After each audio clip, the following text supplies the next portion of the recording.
देश की सच्चाई सच छुपने नहीं देंगे। दोस्तों नमस्कार। लोकसभा चुनाव 2024 को लेकर के हम जनता से जानने की कोशिश करेंगे क्या लगता है देश में क्या माहौल है, क्या मुद्दे होने चाहिए।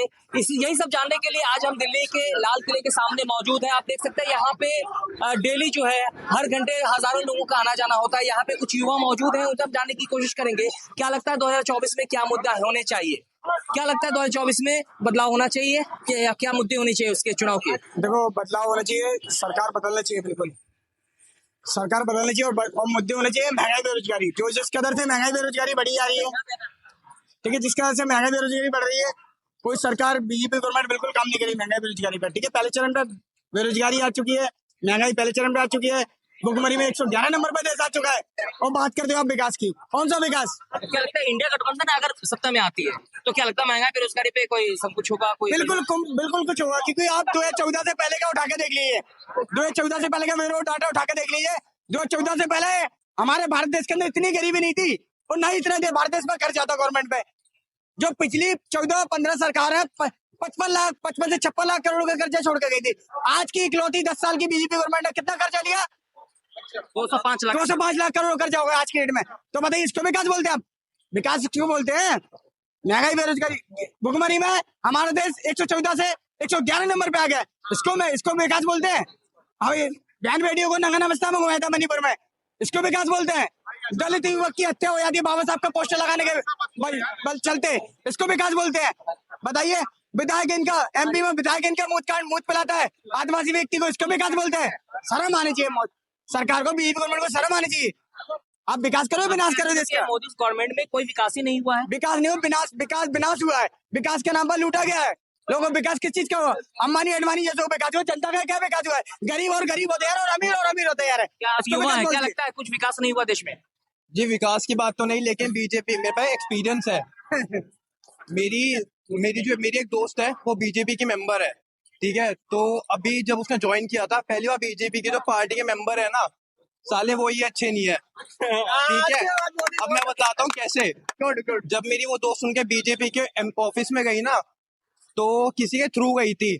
अब उसको देख के जो बीजेपी के जो पार्लियामेंट के जो मेंबर्स है, पता है क्या कमेंट करते हैं? यार तू तो बड़ी माल है, क्या ठाए ऐसे ऐसे ऐसे। ये सच्चाई। अब मैं और जो वो लड़की है वो एक फेमस पर्सनालिटी है, एक्ट्रेस है, मैं नाम नहीं ले सकता, लेकिन यही रियलिटी है। लेकिन संसद के अंदर राहुल गांधी जो है फ्लाइंग किस करते हैं और स्मृति ईरानी कहती है कि भाई उन्होंने मुझे किया है। देखो, एक बात होती है कॉन्टेक्स्ट, ठीक है। कॉन्टेक्स्ट के अंदर अगर आप फॉर एग्जांपल आप किसी को सामने से कुछ कर रहे हो, कुछ बात बता रहे हो 10 लोगों के सामने, उस बात का मतलब अलग जाएगा। लेकिन वही चीज अगर आप पर्सनल में किसी को बोल रहे हो तो उसका मतलब बहुत अलग जाएगा, समझे? तो ये है सिस्टम। क्या मुद्दा होना चाहिए 2024 में क्या मुद्दा होना चाहिए? सबसे पहली बात, टैक्स स्लैब कम करो। टैक्स, क्योंकि मैं अगर 5 लाख रुपए कमा रहा हूँ तो मैं 30% अपनी सैलरी का क्यों गवर्नमेंट को दे दूं? मेरी लेबर का जो फ्रूट होगा वो मैं ही इंजॉय करना चाहिए। अगर गवर्नमेंट ऑटोमेटिकली जो टैक्स स्लैब है वो कम कर देगी ना, तो इसका मतलब जहाँ पे अभी मैं 35% टैक्स दे रहा हूँ ना, अगर गवर्नमेंट उसको रिड्यूस करके 15% पे ले आती है, तो किसी भी आदमी को ना टैक्स भरने में दिक्कत नहीं होगी, वो ऑटोमेटिकली अपने आप टैक्स भरेगा। युवा आपसे एक सवाल करना चाहेंगे। राहुल गांधी से पहले भी भारत जोड़ो यात्रा किया था उन्होंने, 4000 किलोमीटर पैदल चले थे वो। अभी जो है भारत जोड़ो न्याय यात्रा किए हैं जिसका समापन हो चुका है, तो क्या लगता है उसमें जिस तरह के मुद्दे उठाए गए वो सब सही मुद्दे थे? सारे टॉपिक तो सही नहीं कह सकता, लेकिन कुछ टॉपिक जो होती है वो सारे वो बहुत सही उठाए गए थे। अपने को एग्जैक्ट टॉपिक तो याद नहीं है, लेकिन मेजोरिटी ऑफ टॉपिक जो भी उन्होंने उठाया as compare to the other government. कहते हैं कि किसान है, किसान को एमएसपी की गारंटी मिलनी चाहिए, खासकर छोटे किसान भी जो आत्महत्या कर रहे हैं उनको गारंटी मिलनी चाहिए। युवाओं के बारे में कह रहे हैं जो बेरोजगारी बढ़ गई है, जो ग्रेजुएट है, जिनके पास ग्रेजुएशन के सर्टिफिकेट है, डिप्लोमा के सर्टिफिकेट है, बताता हूँ उसको जो है सालाना 1 लाख रुपया दिया जाएगा अपने अप्रेंटिसशिप के तौर पर। मैं बताऊँ, बेरोजगारी का तो ठप्पा गवर्नमेंट पे लाना बेकार है, क्योंकि आज के टाइम पे जो जॉब्स होती है ना वो पढ़ाई के बेसिस पे नहीं मिलती, वो बोलती है स्किल्स के बेसिस पे आप कितने काबिल हो। अगर आजकल के जो लोग हैं अपनी एक काबिलियत पे, अपनी स्किल्स इंप्रूव करने पे ध्यान देंगे ना, तो 12वीं पास में 10वीं पास को भी 1 लाख रुपए की जॉब मिल सकती है। अब बैंक का क्या गया, जो अपना जो यूथ है वही अगर काम चोरी पे अटका पड़ा है, मैं तो आलसी हूँ, मेरे से तो होगा ही नहीं। तो भाई वो तो चाहे तुम सरकार को कोई बढ़िया जॉब भी दे दो, उसके वजह से तो कुछ होगा ही नहीं। तो क्या लगता है देश में महंगाई है, भुखमरी है? महंगाई भी है, भुखमरी भी है। तो हंगर इंडेक्स के बारे में जानते हैं? हंगर इंडेक्स मेरे को एग्जैक्ट नंबर्स तो याद नहीं है, लेकिन हंगर इंडेक्स ने कहा कि 125 में जो है 111वां स्थान है। 11वें स्थान पे आ गया भुखमरी इंडेक्स भाई अपना। आपको पता है 111 हमारे नंबर देश है। वर्ल्ड प्रेस मीडिया का क्या रैंकिंग हमारे देश का नहीं पता। पता है आपको? नो आइडिया इसका, बट लेकिन इनको हमने ना भुखमरी करके 180 कंट्री में जो हमारे देश का जो रैंक है 161 है, यानी 161वां रैंक है। पहले से तो बहुत बेटर है, लेकिन पहले तो शायद और भी ज्यादा था। तो गिर गया का इस तरफ 2014 के बाद में काफी गिरा है, विश्वसनीयता गिरी है। और टीवी चैनल तो मैं तो देखता ही नहीं हूँ, मेरे को तो कॉमेडी शो लगता है। वर्ल्ड बैंक ने इंडिया की टॉप कंट्री गवर्नमेंट से उसको बाहर कर दिया है। अभी सुना होगा आपने खबर भी, जो टॉप 10 पे आता है अपना 10 कंट्रियों में से बाहर कर दिया इंडिया देश को। बताइए, ऐसे देश को मतलब इतनी बेरोजगारी कर दिया अपने देश के अंदर, जो हमारे देश की छवि है। इंडिया जो है एक तरफ जो नारा दे रही है अब की बार 400 के पार, तो कहा वही दूसरी तरफ इंडिया गठबंधन है। क्या लगता है मुकाबला होगा या फिर कोई नहीं? पहले तो आप सबसे बड़ी बात मैं ये कह दूं, ये बीजेपी गवर्नमेंट के जो लोग समर्थक हैं, नेता हैं, सारे जो 400 के पार का बड़े बड़े बोनर और बोर्ड लगा दिए।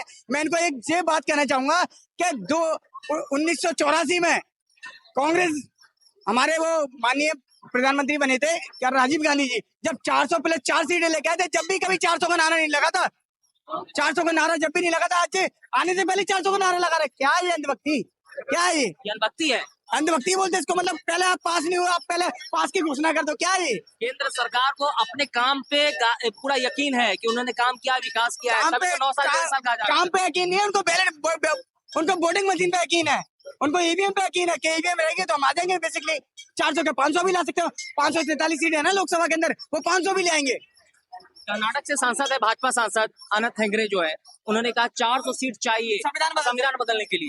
400 सीट चाहिए, लेकिन 400 का आंकड़ा जो है ना वो जादुई आंकड़ा इनके लिए- बीजेपी जो है ना छूते हुए दिखाई नहीं दे रही इनके है। लिए सबसे बड़ी सीटें बात- इस बार बीजेपी की कम होगी। राम मंदिर से वो लीड पे है, धर्म की राजनीति कर रहे हैं। राम मंदिर से उनको फायदा डेफिनेटली होगा, लेकिन अभी ये जो इलेक्टोरल बॉन्ड का आया है नया, और उसमें ज्यादातर चंदा बीजेपी को गया है। जिस तरह से देखा जा रहा है, किस तरह से जो ना धमका के और डरा अभी के चंदा लिया अभी जा रहा है। आपने बोला कि अनंत हेगड़े जी ने, मैं अनंत हेगड़े जी को बात बताना चाहूंगा, जो आपने 11 तारीख को तीसरा महीना मार्च में जो 2024 में बात बोली ना कि 400 सीट चाहिए ताकि हम भारत का संविधान बदल सके, तो मैं आप लोगों से खुला चैलेंज कर रहा हूँ।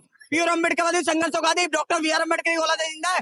संविधान की तरफ आंख उठाकर देखने की इज्जत कोशिश की ना तो आंख निकाली जाएगी, संविधान नहीं बदला जाएगा। बाबा साहब की औलाद जिंदा है, संविधान से छेड़छाड़ करने की सोचना भी नहीं। याद रखें, धमकी देना, संविधान से छेड़छाड़ नहीं। संविधान बचाने के लिए मर भी सकते हैं, जान भी दे सकते हैं संविधान बचाने के लिए। याद रखें, डॉक्टर बी आर अम्बेडकर के वंशज है, संविधान नहीं बदला जाएगा, याद रखें। अगर छेड़छाड़ की जाएगी तो अपनी जान भी दे देंगे। बिल्कुल जान दे देंगे, संविधान बचाने के लिए जान भी दे देंगे। बाबा साहब की रगों में खून दौड़ रहा है हमारा, बाबा साहब का खून दौड़ रहा है रगों में, याद रखें। निकम्मी सरकार बीजेपी गवर्नमेंट संविधान से छेड़छाड़ करने की सोचना भी नहीं। दिन दो है, अगर सोचा तो इन्हें याद दिला देंगे 2018 2 अप्रैल याद दिला देंगे 2018 का बीमा कोरेगांव याद दिला देंगे। याद रखे, बीजेपी गवर्नमेंट संविधान से छेड़छाड़ करने की सोचना भी नहीं, याद रखे। कहना चाहूंगा मैं इतना ही।